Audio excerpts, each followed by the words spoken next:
Haris ya? Aku Rani, adiknya Mbak Nisa. Emang Nisa punya adik toh? Assalamualaikum warahmatullahi wabarakatuh. Berjumpa kembali ya guys di channel YouTube Sutarno Ajaria Adventure.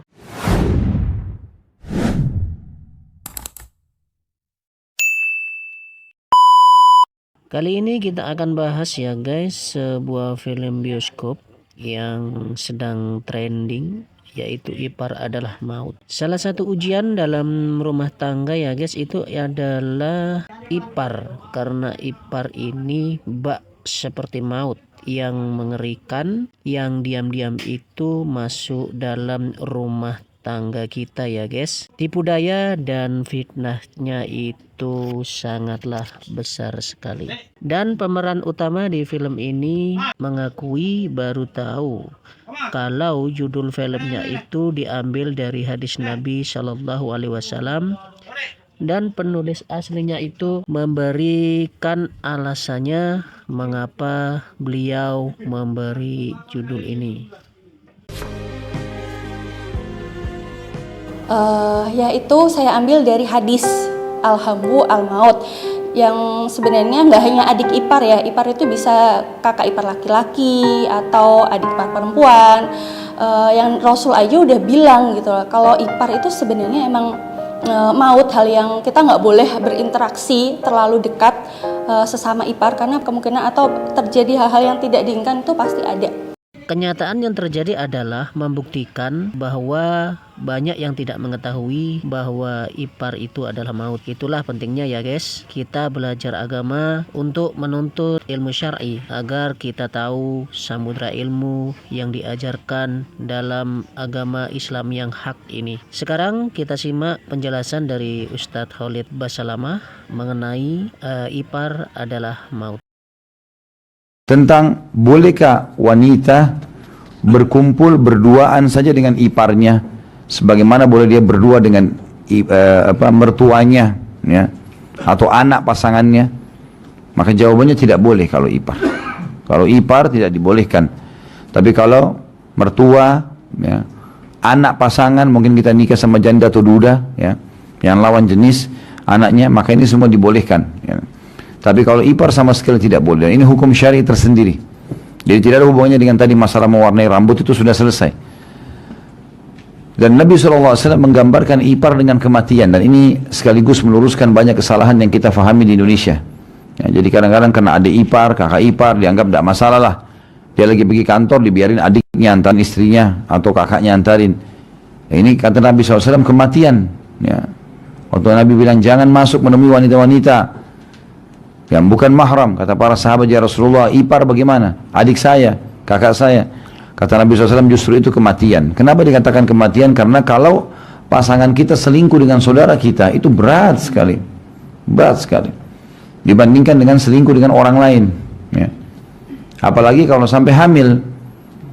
Karena anak, misal seseorang punya istri, lalu istrinya selingkuh dengan saudara si suami tadi, laki-laki, kakaknya misalnya atau adiknya, kemudian hamil, maka anak yang dikandung juga dari sperma kakaknya si suami. Ini parah sekali, menyakitkan dibandingkan dengan orang lain. Orang lain mungkin dia cerai selesai gitu. Kalau ini enggak, walaupun bercerai, ada bekas kakaknya selalu dilihat sama dia. Ini pernah terjadi kepada salah satu orang yang saya kenal dulu. Subhanallah, begitu istrinya selingkuh dengan kakaknya dia, badannya yang tadinya kekar, segar, menjadi kurus sekali. Dia pikirkan masalah itu. Teman saya dulu di kampus gitu. Waktu kami masih SMA, saya sudah tingkat 1 kuliah, dia masih kelas 3 SMA, tapi dia sudah berumah tangga dari Pakistan. Masya Allah, badannya kekar, segar, orangnya selalu cum laude di sekolah, juara terus gitu. Terus tiba-tiba saya bisa tempat tinggal, karena kami biasa dulu tiap tahun dipindahin kamarnya supaya digilir lah, kita pindah-pindah ke semua asrama di kampus itu. Saya mungkin tidak ketemu dia 1 tahun. Setelah saya ketemu, orangnya kurus sekali, berubah. Saya sampai panggil dia, kenapa akhi? Ada apa? Dia bilang ada masalah saya. Nanti kalau ada waktu saya mau mampir ke kamar kamu, bisa? Saya bilang silahkan. Habis isya terbuka kamar. Datang tadi di kamar asrama saya, lalu dia ceritakan. Ternyata kasusnya tadi, ya kasusnya dia tinggalkan istrinya di negerinya, kemudian dia kuliah di Madinah. Ya orang bisa pulang, kalau punya duit dia bisa pulang 2 bulan sekali. 2 bulan, 3 bulan, maksud saya pada saat liburan dia bisa pulang. Maaf, 6 bulan ya, 6 bulan sekali dia bisa pulang. Jadi setahun 2 kali pulang. Kalau tidak, dia tunggu tiket dari kampus gratis, dia harus lulus ujian, di akhir tahun dia pulang. Kemudian orang ini 1 tahun tidak ketemu istrinya. Kemudian dia pulang liburan 2-3 bulan, lalu dia kembali lagi kuliah, seperti itu, sekolah. Rupanya waktu dia pulang, istrinya rupanya nggak enak sama dia, cerita. Kalau selama dia kuliah di Madinah, ya istrinya diganggu oleh kakaknya sendiri yang serumah, akhirnya terjadilah perselingkuhan. Dia bilang, bayangkan Khalid bagaimana sakit hati saya. Ini istri saya, ini kakak saya. Apa yang saya harus lakukan? Subhanallah, jadi saya memang berpikir hadis ini luar biasa. Menggambarkan ipar itu kematian. Karena bahaya, mungkin awalnya tidak. Mungkin pada saat kita minta tolong sama adik ipar atau kakak ipar, menemani pasangan kita, mungkin awalnya tidak terjadi apa-apa, tapi syaitan menjaga itu. Mungkin dengan tidak sengaja tersentuh, tidak sengaja ini, tidak sengaja itu, terjadilah interaksi yang berbahaya. Bukan berarti kita tidak boleh interaksi sama ipar ya, tapi kalau berduaan ini yang dimaksud. Ini tidak dibolehkan sama sekali atau dikenal dengan khalwat. Tapi kalau kita ketemu di acara keluarga, orang menanyakan kabar baik bagaimana, kemudian kita tinggalkan, itu tidak ada masalah. Penulis berkata, maksudnya bahwa kematian itu lebih baik bagi suami dan istri daripada ridha dengan masuknya saudara laki-laki suami saat suami tidak ada di rumah. Atau hati-hatilah dengan perkara ini, sebagaimana kalian berhati-hati terhadap kematian. Atau bahwa ini bisa menyebabkan kalian terjerumus dalam perbuatan nista atau zina antara saudara suami dengan istri, yang benih-benihnya membawanya jatuh dalam hukuman had zina atau cambukan bagi wanita musanah ya. Muhsanah maksudnya. Muhsanah artinya yang sudah menikah. Kalau laki-laki muhsan ya. Tentu beda hukumnya ya. Kalau ada laki-laki dalam Islam dan perempuan yang berzina belum nikah, maka hukumnya dicambuk 100 derah dan diasingkan 1 tahun. Kalau dia sudah menikah, maka hukumannya dirajam. Sekali lagi, jadi kalau misalnya ada seorang muslim dan muslimah, satu waktu, ini contoh saja, mudah-mudahan tidak terjadi.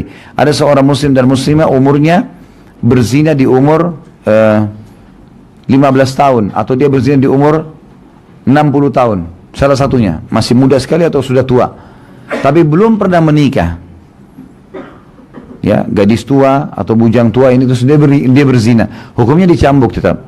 Kalau ada orang pernah menikah, walaupun 14 tahun dia pernah menikah, maka hukumannya adalah dirajam, muhsan. Ya, dirajam. Ya. Mungkin bisa maju kali, teman-teman bisa maju, kasih tempat.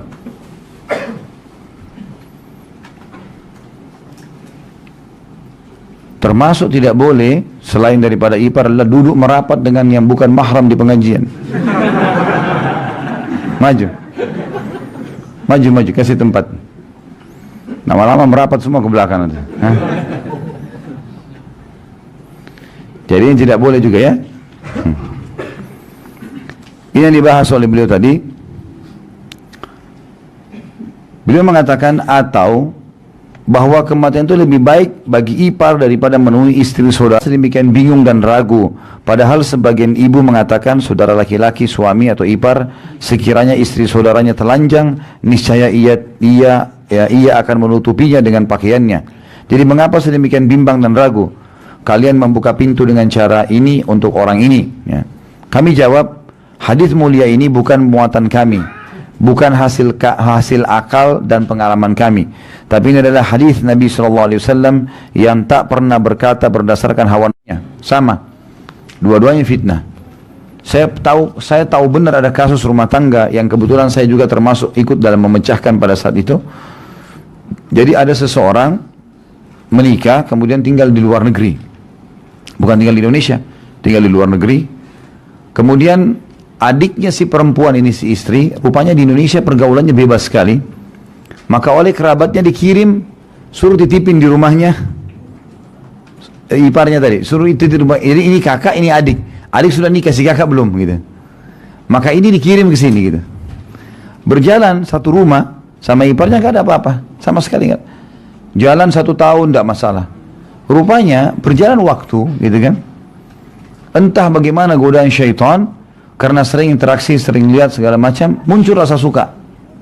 Terjadilah perselingkuhan antara si suami dengan kakak iparnya ini, yang masih gadis. Dijaga, tidak kelihatan, akhirnya ketahuan juga. Namanya satu rumah. Waktu ketahuan, si istri serba salah. Dalam hati ini kakaknya dan kerabatnya titipkan. Di Indonesia mereka sudah angkat tangan. Di sini aman, tapi masalah dengan suaminya. Gitu kan? Akhirnya dalam kondisi simpang siur luar biasa rumah tangga itu. Luar biasa. Tapi di sini ada terjadi hal yang buruk, lebih buruk daripada itu. Akhirnya si istri menerima kakaknya supaya sama-sama juga dengan suaminya tapi tidak nikah. Gitu kan? Karena sudah tidak bisa buat apa-apa gitu. Jadi seperti orang yang poligami, satu rumah dua kamar, tapi ini haram, nggak boleh. Karena kan haram menggabungkan dua saudari, nggak boleh. Tapi sudah terjadi, subhanallah, seperti itu. Cuma si istri ini seperti orang yang sakit hati, maka keadaan nggak bisa lagi buat apa-apa. Nah itu efek-efeknya bahaya sekali.